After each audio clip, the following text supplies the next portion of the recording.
Jangan biarkan situasi, katakan situasi, mengambil mahkotamu. Dalam Wahyu pasal 3 ayat 10 sampai 12 kita akan baca ayat ini bersama-sama.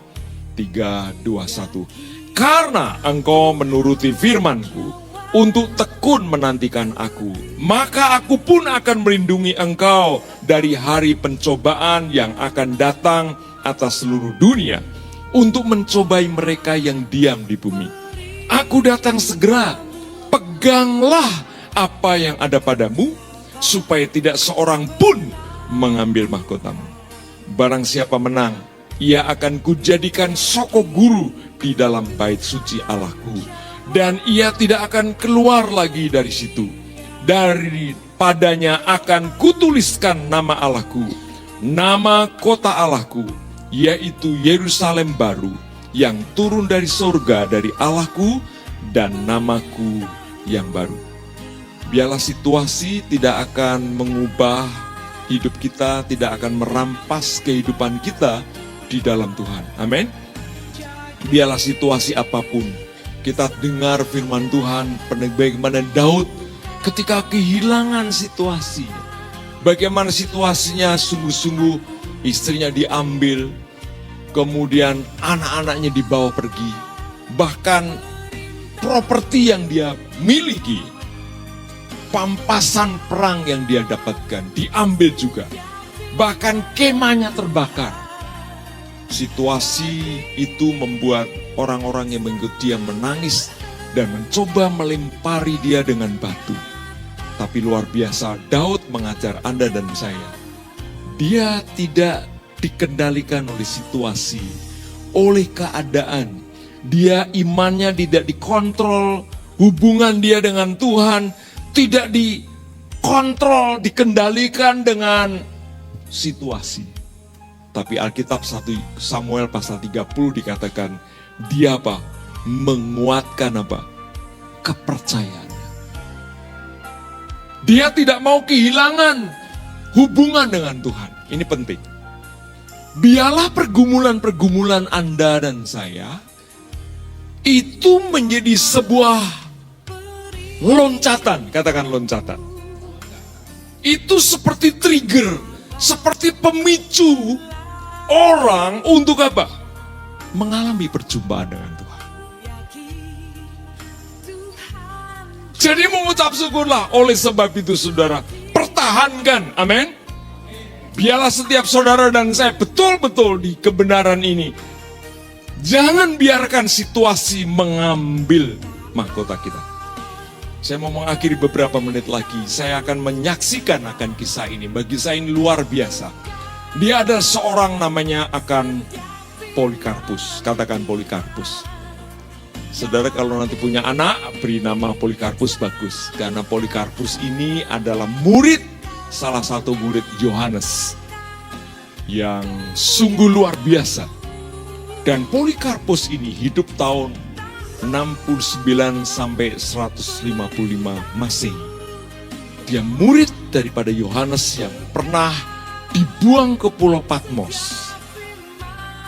Dia pernah digoreng Yohanes ini, dibuang ke Patmos dan kembali lagi. Dia menjadi seorang uskup di Efesus. Dan dia punya anak buah murid, yaitu Polikarpus ini. Yang menarik dari Polikarpus ini, saudara-saudara, yang dicatat dalam sejarah dan itu luar biasa. Pada waktu dia hidup, ada gubernur Roma mencoba membujuknya. Perkataan ini saya kutip, hormatilah kepada Kaisar, kutukilah Kristus, dan engkau akan bebas. Dan saya kutip pernyataan ini. Tapi Polikarpus menjawab dengan tenang. Saya tulis merah ini. 86 tahun aku telah melayani Tuhan.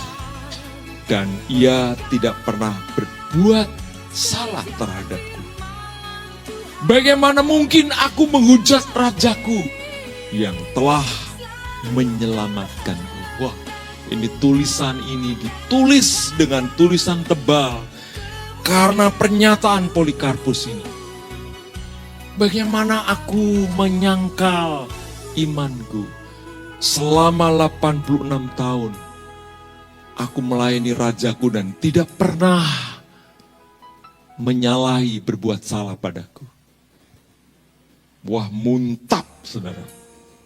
Dia dibakar hidup-hidup. Polikarpus dibakar hidup-hidup. Orang-orang menyaksikan Polikarpus tidak sampai seperti dibakar hidup. Sepertinya tidak mati-mati. Bahkan tidak ada seperti gosong. Itu mungkin seperti Sadrak, Mesak, Abednego. Selesai kemudian masih dihadapkan itu. Dan Polikarpus dibakar sekalipun tidak mati. Sampai seorang prajurit mengambil pedang dan memotong kepalanya. Dia sebagai seorang martir yang luar biasa.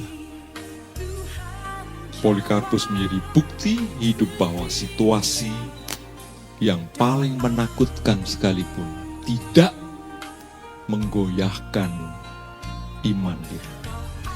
Dia tidak memberikan situasi mengambil akan apa? Mahkota. Oleh sebab itu saudara, Tuhan memberikan sebuah pengajaran secara khusus kepada gereja di Philadelphia. Ada 2 janji yang luar biasa. Tuhan memberikan mahkota yang luar biasa. Barang siapa menang, dia akan menerima mahkota. Mahkota yang Tuhan berikan kepada gereja Philadelphia yang begitu kuat itu. Dikatakan, aku datang segera, peganglah apa yang ada padamu, supaya tidak seorang pun mengambil mahkotamu. Bila saudara tidak mengizinkan orang, barang, ataupun situasi mengambil mahkota saudara. Dan Alkitab berkata, jadi karena kita menerima kerajaan yang tidak apa? Tergoncangkan. Marilah kita mengucap syukur dan beribadah kepada Allah menurut cara yang berkenan kepadanya dengan hormat dan takut. Sebab Allah kita adalah api yang apa? Menghanguskan. Kiranya saudara mendapatkan gambaran pada sore hari ini. Jangan biarkan orang, barang, dan situasi mengambil apa? Mahkota saudara. Amin. Mari biarlah kita akan bertahan. Ini dasar iman pengharapan kita. Kasih kita pada Tuhan. Sebab ada janji Tuhan yang luar biasa. Mari kita berdoa. Tuhan, biarlah malam ini Engkau berbicara kepada jemaat. Ini adalah dasar dalam kehidupan setiap kami. Biarlah tidak ada orang yang merendahkan iman dan pengharapan kami. Saudara dan saya sungguh diperhatikan oleh Tuhan. Ketika saudara menghadapi akan pergumulan-pergumulan dalam hidup saudara.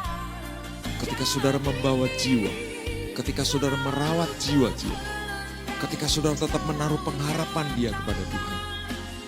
Ketika saudara mendisiplin hidup saudara untuk tetap hidup dalam kekudusan Tuhan. Bertahan dengan situasi keadaan.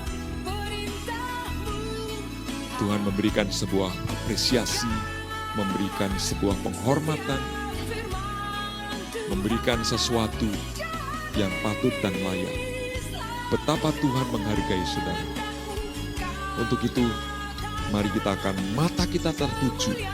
Biarlah tidak ada di antara kita yang menyesali akan kehidupan saudara dalam mengiring Tuhan. Ada sesuatu yang lebih berharga daripada orang, barang, dan situasi. Terima kasih Tuhan. Biarlah ini akan mendasari bagi setiap jemaat-Mu pada minggu-minggu ini. Di dalam nama Tuhan Yesus.